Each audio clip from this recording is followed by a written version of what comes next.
همیشه من در پی گره گشاییم. نخست بار است که میخواهم گره افکن باشم، اما مایه شادمانی منه. میگیریم یک تاب کوچیکی میدم.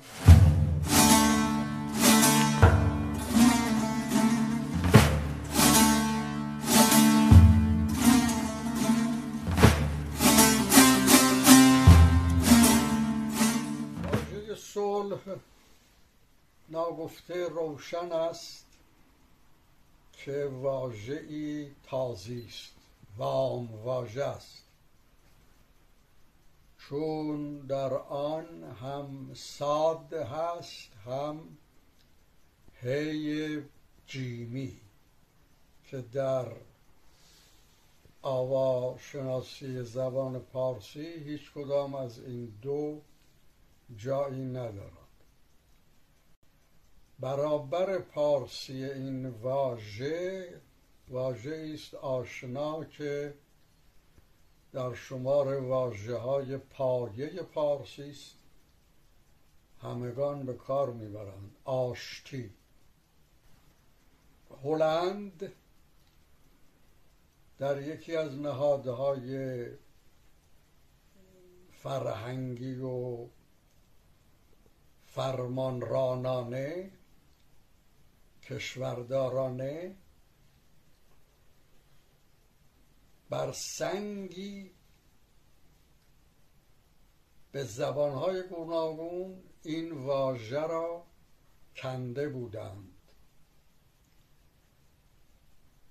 دیدم که به زبان پارسی واژه صلح نوشته شده بود، اما به زبان کردی واژه پارسی آن که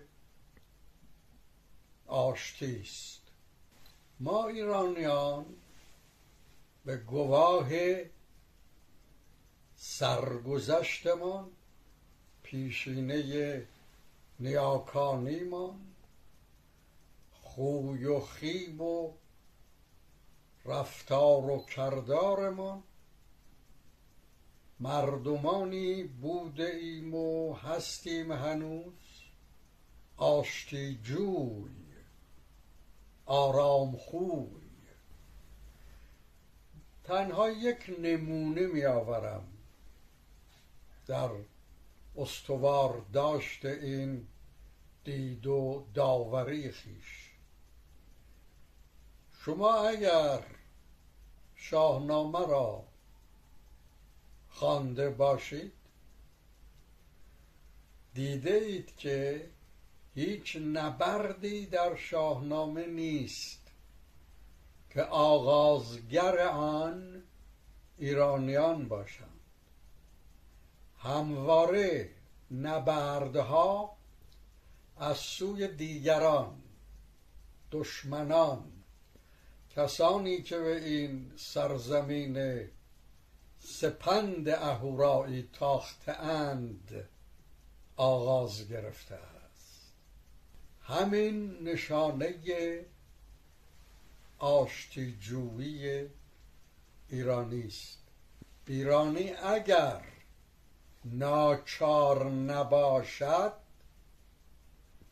دست به سوی جنگ ابزار در نمی یازد. تن به نبرد، به کشتن دیگران، به ویران کردن شهرها، به همه آن کارهای بسیار ناپسند، زیانبار، دردانگیز که جنگ اونها را به ناچار در پی می آورد، تن در نمی دهد. به نام او که پایگاه و پایندان آشتی است.